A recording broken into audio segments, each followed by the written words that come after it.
Semua doa di Al-Quran istimewa, ada peruntukannya. Tapi ada salah satu ayat yang bisa memberikan inspirasi kepada kita, diterapkan di setiap kehidupan, termasuk ketika akan berinteraksi dengan Al-Quran. Doa ini tercantum di Quran surah ke-21 Al-Anbiya di ayat 87 sampai 88 pada kisah Nabi Yunus alaihissalam.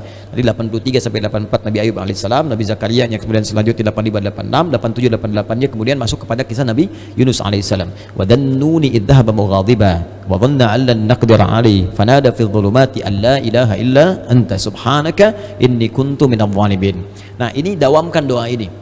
Termasuk kalau kita ingin berusaha berinteraksi dengan kebaikan. Kayak kita misalnya mau coba menghafal Quran, kayak kita mau coba membaca Quran dengan baik, atau kita coba misalnya mendapatkan kesuksesan dalam pekerjaan, atau kita mengatasi gangguan dalam kehidupan. Ini masuk semuanya.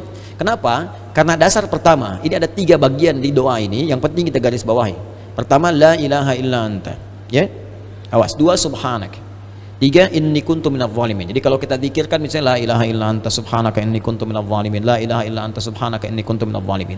Kalimat la ilaha illa anta, yakni la ilaha illallah, ini dasar semua kehidupan kita. Dahsyatnya kalimat ini. Ya, dari kalimat inilah kita tercipta. Dari kalimat inilah kita diminta untuk beribadah. Makanya beliau tadi menyitir Quran surah ke-51 Ad-Dhariyat di ayat ke-56. Wa ma khalaqatul jinna wal insa illa liya'budun. Tidaklah aku ciptakan jin dan manusia kalian kecuali untuk menyembah aku.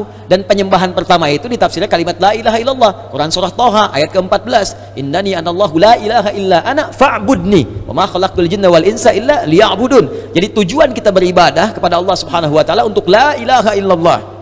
Hadirnya kita di sini hidup di dunia la ilaha illallah. Bahkan orang berjuang jihad fisabilillah sampai wafat karena la ilaha illallah. Bahkan orang kalimat terakhirnya dalam hidup untuk la ilaha illallah. Kalimat akhir hidupnya, man qala la ilaha illallah fi akhir hayatihi dakhala al-jannah. Kalau ada orang bisa mengucapkan la ilaha illallah akhir hidupnya, dijamin oleh Nabi sallallahu alaihi wasallam dengan lisannya masuk surga.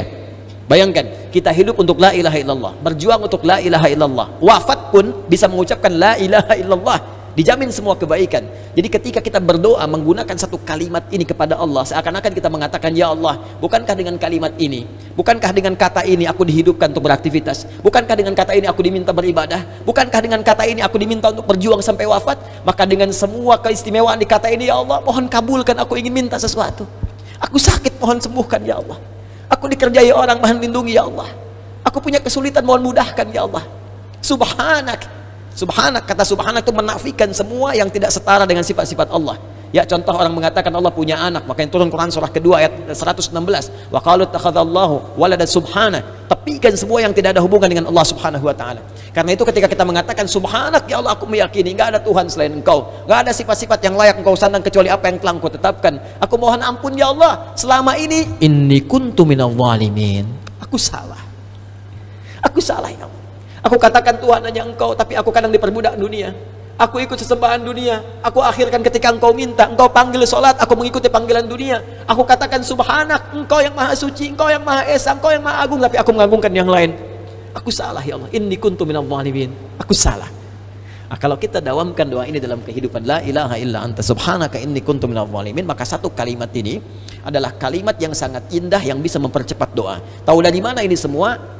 Jawaban ayatnya, lihat ayat selanjutnya, fastajabna, istikhdami fa, harfu atfin rabitin baina syai'aini bila hudud.